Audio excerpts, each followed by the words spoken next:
कभी आपने सोचा है एक रास्ता जो मनहूस हो और कभी वहां से लौटना नामुमकिन हो। ये कहानी है कि ऐसे सफर की जो शुरू तो होता है एक आम रास्ते से, लेकिन खत्म होता है मौत के अंधेरे में। एक पुरानी हवेली के अंदर छिपी है एक भयानक सच्चाई, और जहाँ हर कदम मौत की ओर ले जाता है। ये कहानी आखिरी सफर एक ऐसी कहानी है जो आपके होश उड़ा देगी और आपको सोचने पर मजबूर कर देगी, क्या सच में कोई मौत का रास्ता होता है। तो तैयार हो जाइए हमारे साथ एक भयानक सफर की शुरुआत करते हैं। रात का समय है। रवि अपनी पुरानी गाड़ी पर अपने गांव से एक दूर सफर के लिए निकलता है और उस वक्त अंधेरा छाया हुआ है और पूरे गांव में कुछ ही घरों के चिराग जल रहे होते हैं और गांव के लोग अक्सर उस रास्ते के बारे में बातें करते हैं जहां से रवि को गुजरना होता है। और ये एक पुराने कब्रिस्तान के पास से जाने वाला रास्ता होता है और रवि इन गांव वालों की बातों को सिर्फ एक वहमी बातें मानकर उनका मजाक उड़ाता है।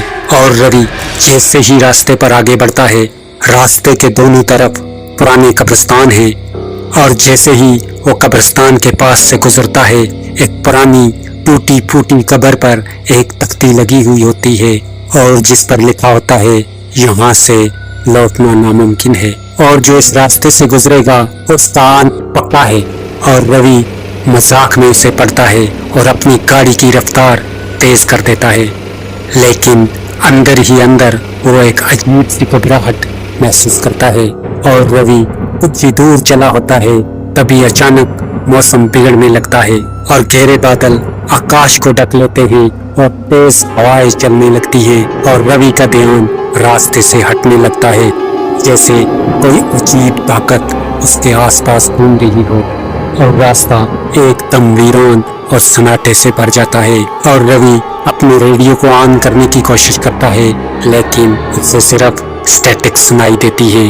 अचानक गाड़ी के अंदर एक अजीब सी ठंड भरने लगती है और रवि को महसूस होता है कि कोई उसकी गाड़ी के अंदर है, लेकिन जब वो पीछे मुड़ के देखता है तो गाड़ी खाली होती है और वो फिर भी अपने मन में किसी की मौजूदगी को महसूस करता है। और जब वो एक मोड़ पर आता है, तब अचानक उसे अपनी गाड़ी के सामने एक औरत का भूतिया साया दिखाई देता है। औरत के बाल घने और उलझे हुए हैं और उसका चेहरा धुंधला सा दिखाई देता है और रवि तुरंत ब्रेक लगाता है, लेकिन गाड़ी स्पीड करती हुई एक पेड़ से टकरा जाती है और टकराव के बाद रवि बेहोश हो जाता है। कुछ देर बाद जब उसे होश आता है तो उसे महसूस होता है कि उसकी गाड़ी एक भयानक और डरावने जंगल में है। पेड़ काफी घने हैं और आसपास का माहौल बहुत ही डरावना है और उसके आसपास सिर्फ अंधेरा है और वो समझ नहीं पा रहा था कि वो यहाँ कैसे आ गया। और रवि जब बाहर निकलने की कोशिश करता है तो वो इस घने जंगल में अपने रास्ते से भटक जाता है। उसे लगता है कि हर रास्ता उसे एक ही जगह पर ले जा रहा है और जंगल के अंदर कहीं से आवाजें आती हैं, कभी कोई किसी की आवाज और कभी चीखों की। हर पल उसे लगता है कि कोई उसका पीछा कर रहा है और जंगल में भागते भागते उसे अचानक एक पुरानी और भूतिया हवेली दिखाई देती है और उस हवेली का दरवाजा अपने आप खुल जाता है और रवि अंदर जाने की कोशिश करता है और वो हवेली अंदर से अजीब सी महसूस होती है और जिसमें डर और मौत की बू बस चुकी है। और उस हवेली के अंदर रवि को ऐसा लगता है कि जैसे यहाँ भी उसे कोई देख रहा हो और दीवारों पर अजीब सी तस्वीरें लटकी हुई थी और हर कोने से अलग ही कहानियां गूंज रही थी। और एक लम्हे के लिए उसे दिखाई देता है कि दीवारों से कुछ साए निकल रहे हों और एक पल के लिए जब सब कुछ शांत हो जाता है, लेकिन फिर हवेली के अंदर आत्माएं दिखाई देने लगती हैं और रवि को ये समझ नहीं आता कि अब वो क्या करे। हवेली के सारे दरवाजे बंद हो जाते हैं और वो सारी आत्माएं इसके इर्द गिर्द गिराव कर लेती हैं। रवि चीखने लगता है, लेकिन कोई उसकी आवाज सुन नहीं सकता। तब रवि को एक पुरानी डायरी मिलती है जिसमें उस दिन के बारे में सब कुछ लिखा हुआ होता है। हर पेज पर रावनी मौत की घटना लिखी होती है और आखिरी पेज पर रवि का नाम लिखा होता है और उसके नीचे लिखा होता है अंत तुम्हारा है। और अंत में रवि अपनी जान बचाने की कोशिश करता है, लेकिन उसे हर जगह से आत्माएं घेर लेती हैं और हवेली की दीवार से एक शक्तिशाली भूत निकलकर रवि के सामने खड़ा हो जाता है।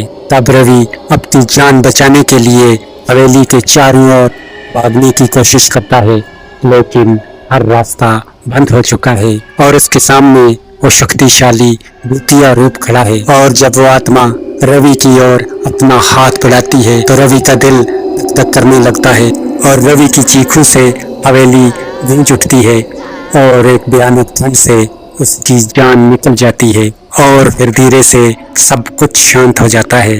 हवेली के बाहर सब कुछ शांत है, लेकिन अंदर एक अजीब सी खामोशी छाई हुई है। और सुबह होते ही गांव वाले रवि को ढूंढते हुए उस मनहूस रास्ते पर पहुंच जाते हैं और उन्हें रवि की गाड़ी मिलती है जो पेड़ से टकराई हुई होती है। और जब वो हवेली के अंदर जाते हैं तो उन्हें रवि का कोई पता नहीं चलता, सिर्फ एक पुरानी डायरी और एक अनजान लाश उन्हें मिलती है। गांव के लोग जब डायरी पढ़ते हैं तो आखिरी पंखड़ी पढ़कर उनके होश उड़ जाते हैं। इस जगह से कभी कोई वापस जिंदा नहीं लौट सकता और हर आखिरी सफर यही समाप्त होता है और सब लोग ये समझ जाते हैं कि रवि अब कभी वापस नहीं आएगा। और इस डायरी के आखिरी पन्ने पर ये लिखा होता है कि ये मेरा आखिरी सफर है। और रवि की कहानी एक राज बनकर उस पुरानी हवेली में दफन हो जाती है और रवि अपने आखिरी सफर पर निकल चुका था, जहां से कभी कोई वापस नहीं लौटता।